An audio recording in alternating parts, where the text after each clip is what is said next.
everyone, welcome back to Cool School Online Pathshala. And in today's video, we will learn about planning. So we will see meaning of planning, features of planning, and the process of planning. So let's get started. So we will see meaning of planning first. Planning is ascertaining prior to what to do and how to do.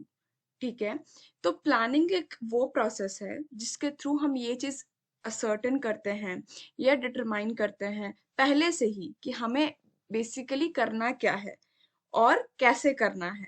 ठीक है, it is one of the primary managerial duties. ये एक primary managerial duty होता है. Before doing something, the manager must form an opinion on how to work on a specific job.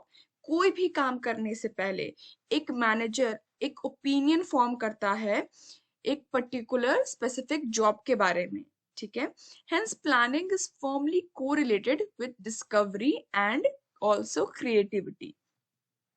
But the managers would have to set goals. ठीक है, तो लेकिन सबसे पहला काम क्या होता है एक मैनेजर का? गोल सेट करना, उसके बाद ही वो प्लानिंग पे उतरता है. तो planning is an essential step what managers at all level takes. ठीक है, प्लानिंग जो है कोई स्पेसिफिक लेवल के लिए नहीं है कि भाई टॉप लेवल मैनेजर्स ही प्लानिंग प्रोसेस को फॉलो करेंगे. ठीक है, या प्लानिंग करेंगे. प्लानिंग जो है वो हर लेवल के मैनेजर्स फॉलो करते हैं. It requires making decisions since it includes selecting a choice from alternative ways of performance. ठीक है, तो प्लानिंग में क्या होता है कि हम लोग को बेस्ट चीज सेलेक्ट करना है. ठीक है, we have to decide the best alternative जो भी हमारे पास अवेलेबल है उसमें से बेस्ट ऑल्टरनेटिव को सेलेक्ट करना is what planning is all about. ठीक है, तो प्लानिंग बेसिकली क्या करता है? It bridges the gap between where we are now and where we want to go. That is present से future में जाने के लिए जो भी बीच का जो एक गैप है उसको fulfill करने में मदद करता है planning process. Okay, next we will see features of planning. So the very first point here is planning focuses on achieving objectives. So planning it basically specifies the objectives to attain and lays down the necessary activities to achieve them. ठीक है, तो planning जो है वो basically specify करता है objective को कि किस तरीके से उस ऑब्जेक्टिव को हम लोग फिलफुल कर सकते हैं, अपना अकम्प्लिश कर सकते हैं और किस एक्टिविटी के थ्रू हम ये चीज कर सकते हैं. ठीक है, तो वो चीज हेल्प करने में मदद करता है. Next is planning is the management's primary function. Okay, so planning logically proceeds with the performance of all the other managerial activities. ठीक है, प्लानिंग जो है वो सबसे पहला स्टेप होता है किसी भी मैनेजमेंट में और उसके बाद बाकी जो भी प्रोसेस है वो फॉलो होता है. ठीक है, it helps in an efficient organisation. It also assists in manpower planning and designing employment and also training programs for the employees. Planning lays down the benchmark of performance for the employees with the help of which the manager can control the employees' activity. ठीक है, तो planning जो है वो सबसे पहला function होता है जो कि किसी भी कंपनी में फॉलो होता है. ठीक है, तो ये प्लानिंग जो है बेसिकली बेंचमार्क सेट करता है. ठीक है, एक एम्प्लॉयज के लिए ताकि हम लोग एम्प्लॉयज का जो परफॉर्मेंस है उसको मेजर कर सके. ठीक है, so next point is planning is pervasive. तो basically planning is the basic function of managers at all levels. ठीक है, मैनेजर जो है वो एक बेसिक फंक्शन है और ये हर लेवल के मैनेजर्स के लिए होता है. ठीक है, परवेसिव का यही मतलब है. परवेसिव मतलब एट ऑल लेवल्स. ठीक है, कोई स्पेसिफाइड नहीं है कि हाँ इसी लेवल के मैनेजर्स को काम करना है, इसी लेवल के मैनेजर्स को काम करना है. ठीक है, ये सारे लेवल पे परफॉर्म होता है ये basic function. That is why it is said planning is pervasive in nature. So it is performed by the top level management, middle level management, and as well as lower level management. However, the nature and the scope of planning vary in each level of management. ठीक है। तो हर level पे जो nature है और जो scope है planning का वो थोड़ा बहुत डिफर करेगा, ठीक है। Next is planning is a continuous process. So every manager is engaged in planning continuously, ठीक है। हर एक प्रोसेस जो होता है एक मैनेजमेंट में, तो वो एक कंटिन्यूअस प्रोसेस फॉलो करता है। तो उसी तरह प्लानिंग जो कि फर्स्ट स्टेप होता है किसी भी मैनेजमेंट फंक्शन का, तो वो भी एक कंटिन्यूअस प्रोसेस फॉलो करता है। The old plans have to be revised and the new ones are supposed to be introduced depending upon the situation's need. तो जो कि पुराने जो प्लान्स हम लोग ने पहले से ही बना के रखे हैं, तो उसको हम लोग को टाइम टू टाइम रिवाइज करना होता है, ठीक है। और अगर सिचुएशन का नीड ऐसा हो कि हमें नए प्लान की जरूरत हो, तो उसके अकॉर्डिंग हम लोग नए प्लान्स को भी इंट्रोड्यूस करते हैं, ठीक है। Thus, planning is a continuous process of making new plans and also modifying existing plans to ensure that it is achieved. Okay. Next is planning is futuristic. Planning is a forward looking process. Futuristic मतलब obviously बात है future के बारे में बात कर रहे हैं, तो that is why it is said कि प्लानिंग जो है एक फॉरवर्ड लुकिंग प्रोसेस है। It is carried out to achieve some objectives in the future. ये प्लानिंग प्रोसेस हम लोग क्यों करते हैं, ठीक है। प्लानिंग हम लोग क्यों करते हैं, ताकि हम लोग फ्यूचर के जो ऑब्जेक्टिव्स है उनको अचीव कर सके, ठीक है। It involves forecasting future events and like customers demands competitions government policies etc.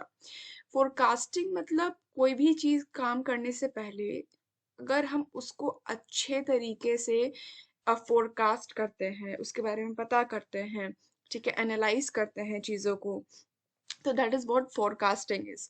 तो फ्यूचर के बारे में हम लोग फोरकास्ट करते हैं। तो बहुत सारे इवेंट्स है जैसे कि कंज्यूमर का डिमांड हो गया या कंपटीशन हो गया या गवर्नमेंट का पॉलिसीज हो गया, तो आगे फ्यूचर में जाके वो किस तरीके से चेंज होगा या क्या बिहेवियर फॉलो करेगा, क्या पैटर्न रहेगा उन चीजों का, तो उस चीज को हम लोग पहले से फोरकास्ट करके रखते हैं और तभी हम लोग प्लान बनाते हैं। Next is planning involves decision making. Planning involves searching for alternatives and selecting the best alternatives to achieve specified objectives. तो प्लानिंग बेसिकली उसमें इन्वॉल्व होता है ऑल्टरनेटिव को सर्च करना, मतलब जो भी ऑल्टरनेटिव्स हमारे पास अवेलेबल है उसको पहले हम लोग आइडेंटिफाई करते हैं और उसके बाद we select the best alternative to achieve specified objective. Therefore decision making is an integral part of the planning process. इसीलिए जो डिसीजन मेकिंग होता है वो बहुत ही ज्यादा इंटीग्रल पार्ट होता है पूरे प्लानिंग प्रोसेस का। Okay, so next we will see planning process. Planning process क्या है, क्या क्या उसका स्टेप्स है, that we will see. As planning is an activity, there are certain reasonable measures for every manager to follow. ठीक है, तो द पहला जो स्टेप होता है प्लानिंग प्रोसेस का, that is setting objectives. This is the primary step in the process of planning, which specifies the objective of an organization. ये पहला स्टेप होता है प्लानिंग प्रोसेस का और इसमें हम लोग स्पेसिफाई करते हैं ऑब्जेक्टिव को, ठीक है। क्या क्या ऑब्जेक्टिव्स है हमारे ऑर्गेनाइजेशन का जो कि हम अचीव करना चाहते हैं, उसको पहले हम स्पेसिफाई करते हैं। That is what an organisation want to achieve. एक ऑर्गेनाइजेशन क्या अचीव करना चाहता है उसको हम लोग स्पेसिफाई कर देते हैं पहले। Next, what we do, the planning process begins with the setting of objectives. ठीक है, तो पहला जो प्रोसेस स्टार्ट होता है वो ऑब्जेक्टिव सेट करने से ही स्टार्ट होता है। Objectives are end results which the management wants to achieve by its operations. Objectives क्या होता है, ऑब्जेक्टिव जो है वो एक end result है, ठीक है, जो कि एक मैनेजमेंट अचीव करना चाहता है थ्रू operations, ठीक है। Objectives are specific and are measurable in terms of unit. Objectives जो है वो वेग नहीं होना चाहिए, it should be specific, ठीक है, एकदम specific होना चाहिए और साथ ही साथ वो measurable होना चाहिए in terms of units. Objectives are set for the organization as a whole for all the departments. Her department के लिए objectives set किया जाता है and then departments set their own objectives within the framework of organizational objective. और फिर हर department अपना खुद का एक ऑब्जेक्टिव भी बनाता है, एक फ्रेमवर्क के within the framework of the organisational objective. Organisational के ऑब्जेक्टिव को ध्यान में रखते हुए, ठीक है, उसको कंसिडर करते हुए फिर हर एक डिपार्टमेंट अपना अपना ऑब्जेक्टिव सेट करता है। तो इसका हम लोग एक एग्जांपल देखते हैं। जैसे suppose a mobile company sets the objective to sell 2 lakh units next year which is double the current sale. तो इसमें क्या है कि एक मोबाइल कंपनी है, वो अपना ऑब्जेक्टिव इस तरीके से सेट करता है कि अगले साल उन्हें 2 लाख यूनिट्स बनाना है, ठीक है, जो कि अभी के हिसाब से वो डबल है करंट सेल का, ठीक है। So the next point is developing planning premises. तो प्रेमाइसेस का मतलब क्या होता है, या फिर प्लानिंग प्रेमाइसेस क्या होता है? तो basically planning premises are defined as the anticipated environment in which plans are expected to operate. So they basically include assumptions or forecast of the future and known conditions that will affect the operations of the plans. So planning is basically, or we'll say essentially, focused on the future that we all know, and there are certain events which are expected to affect the policy formation. और कुछ कुछ events जो है वो expected होते हैं कि वो हमारे पॉलिसी फॉर्मेशन को किसी ना किसी वे में इफेक्ट करेंगे, वो भी सही है।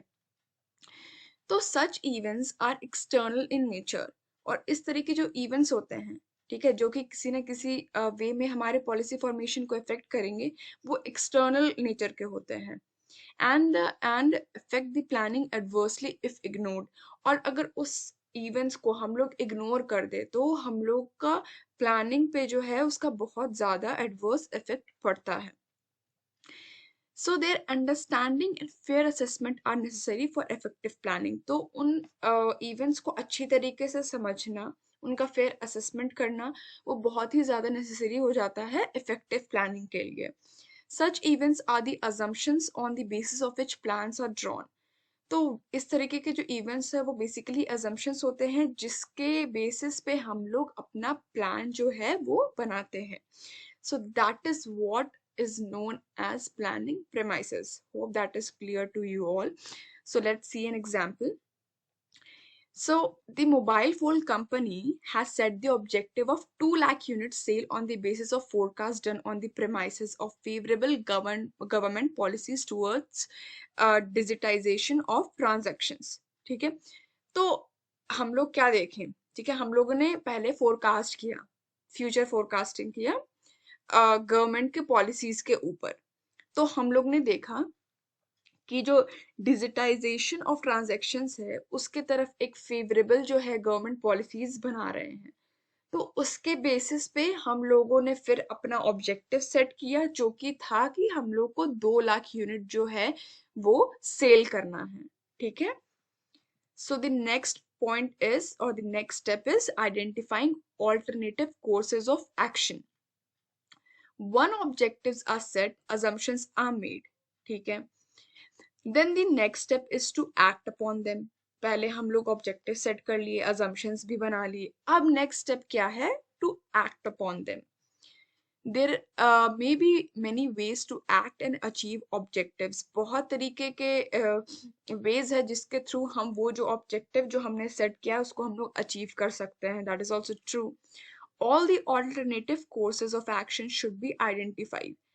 तो इस पॉइंट में ये कह रहा है कि हम लोगों ने ऑब्जेक्टिव सेट कर लिया, assumptions बना लिया, अब उस ऑब्जेक्टिव को किस तरीके से हम लोग फिलफिल करें उसके लिए हमारे पास बहुत सारे जो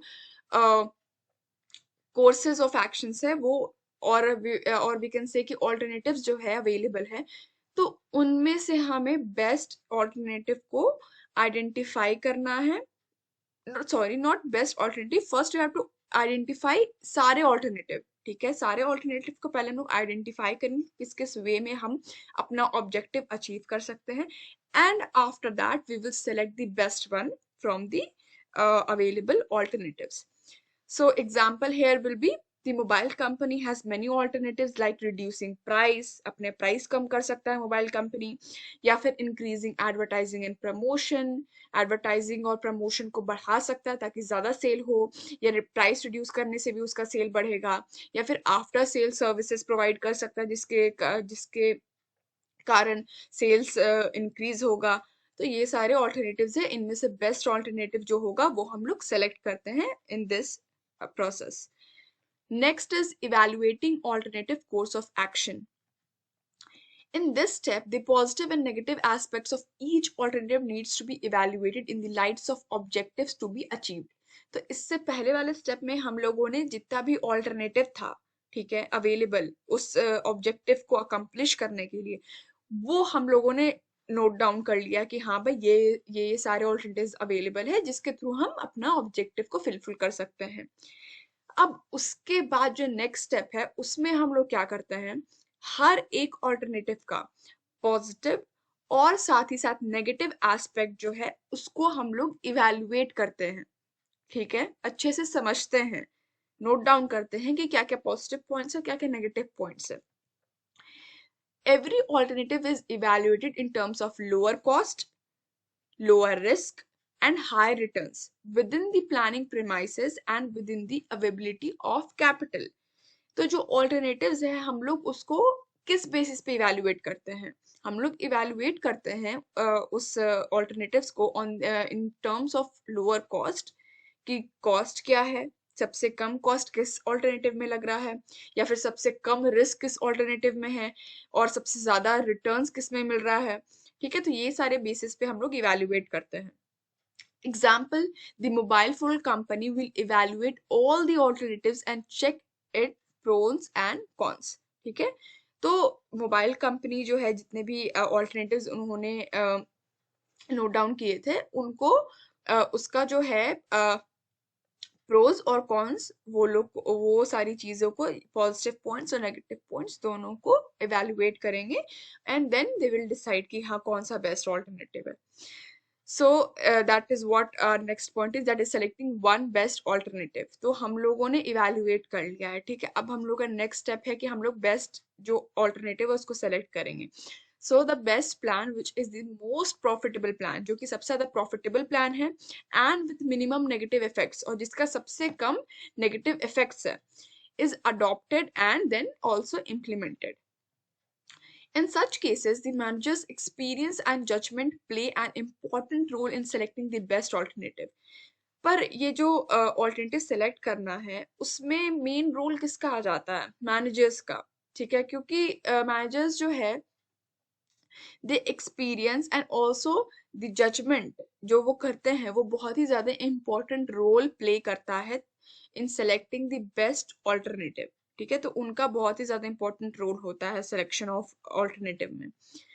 example, mobile phone company select more TV advertisements and online marketing with great after sale services. तो फिर जब सिलेक्शन की बात आई ऑल्टरनेटिव सेलेक्ट करने की, तो फिर मोबाइल कंपनी ने डिसाइड किया कि वो टीवी एडवर्टीजमेंट में अपना इन्वेस्टमेंट करेंगे, ऑनलाइन मार्केटिंग करेंगे, और साथ ही साथ आफ्टर सेल सर्विस भी जो है वो प्रोवाइड करेंगे, okay. And the not last, sorry, sixth point, that is second last point, is implementing the plan. This is the step where where other managerial functions come into the picture. Okay. This step concerned with doing what is required. In this step, managers communicate the plan to the employees clearly to help convert the plans into action. अब जब हम लोगों ने अपना objective set कर लिया, ठीक है, सारे ऑल्टरनेटिव देख लिए, बेस्ट ऑल्टरनेटिव सेलेक्ट कर लिया, अब नेक्स्ट स्टेप क्या है कि हम लोग को प्लान को इम्प्लीमेंट करना है, ठीक है। तो इम्प्लीमेंट कैसे करेंगे प्लान, तो मैनेजर्स क्या करते हैं, वो प्लान जो हम लोगों ने तैयार किया उसको अपने एम्प्लॉयज तक कम्युनिकेट करते हैं, उन्हें समझाते हैं, उन्हें बताते हैं, ताकि so that it helps them convert the plans into action, ठीक है। This step involves allocating the resources. इसमें इस स्टेप में हम लोग क्या करते हैं, जो भी रिसोर्सेज रिक्वायर्ड है उसको एलोकेट करते हैं, दैट इज उसको हम लोग एक जगह इकट्ठा करते हैं। And then organising for labour and purchase of machinery. और फिर जितना लेबर रिक्वायरमेंट है उसका उसके अकॉर्डिंग हम लोग लेबर को हायर करते हैं। एंड देन जो भी मशीनरी रिक्वायर्ड है उस पर्टिकुलर चीज के लिए तो वो सब परचेज करते हैं।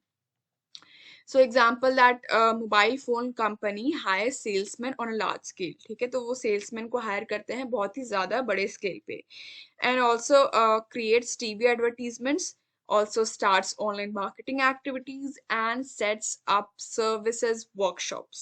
Okay, and the last point is the follow up action. तो यहीं पे चीजें खत्म नहीं होती है, एज वी सेड कि प्लानिंग जो है वो एक कंटिन्यूअस प्रोसेस है। तो यहाँ पे प्लान हम लोगों ने इम्प्लीमेंट कर दिया तो ऐसा नहीं है कि अब समाप्त, ठीक है, प्रोसेस खत्म, नहीं। वो the last point that is follow up action, वो ये कहता है that monitoring the plan constantly and taking feedback at regular intervals is called follow up। ठीक है, follow up basically, follow up का मतलब है कि प्लान्स को टाइम टू टाइम, ठीक है, मॉनिटर करना और फिर टाइमली एक रेगुलर इंटरवल पे फीडबैक कलेक्ट करना उस प्लान के बारे में, that is what follow up is. Monitoring of plans is very important to ensure that the plans are being implemented according to the schedule। ठीक है, मॉनिटर करते हैं अगर हम लोग प्लान्स को तो वो ये चीज हम लोग को इंश्योर करने में मदद करता है कि वो प्लान जो है वो एक शेड्यूल के अकॉर्डिंग टाइमली इम्प्लीमेंट हो रहा है ऑर्गेनाइजेशन में। Regular checks and comparisons of the results with the set standards are done to ensure that objectives are achieved। और जैसे कि हम लोग रेगुलर चेक करते हैं प्लान को और फिर कंपेयर करते हैं एक्चुअल ऑब्जेक्टिव से जो हम लोगों ने स्टार्टिंग में सेट किया था, ठीक है, जो रिजल्ट हम लोग चाहते थे, तो उससे जब हम लोग कंपेयर करते तो हमें पता चलता है कि हम लोग अपने ऑब्जेक्टिव को फिलफिल एक्चुअल में कर पा रहे हैं कि नहीं। ठीक है, तो इसमें एग्जाम्पल देखते हैं। एग्जाम्पल है, a proper feedback mechanism was developed by the mobile phone company throughout its branches. तो एक प्रॉपर फीडबैक मैकेनिज्म जो है वो मोबाइल फोन कंपनी ने डेवलप किया अपने हर ब्रांचेस में, so that the actual customer response, revenue collection, employ response etcetera could be known easily। ठीक है, so that was it for today's video guys। And also there is one a very important thing for you all, that is we have launched notes and quizzes for the topics which we are covering in all these videos, so do check it out, it will be provided in the description box। तो वहां से आप लोग देख सकते हैं, knowledge gain कर सकते हैं। So that was it, and keep learning and keep growing every day, keep following Atom to Byte for more such amazing videos। Thank you।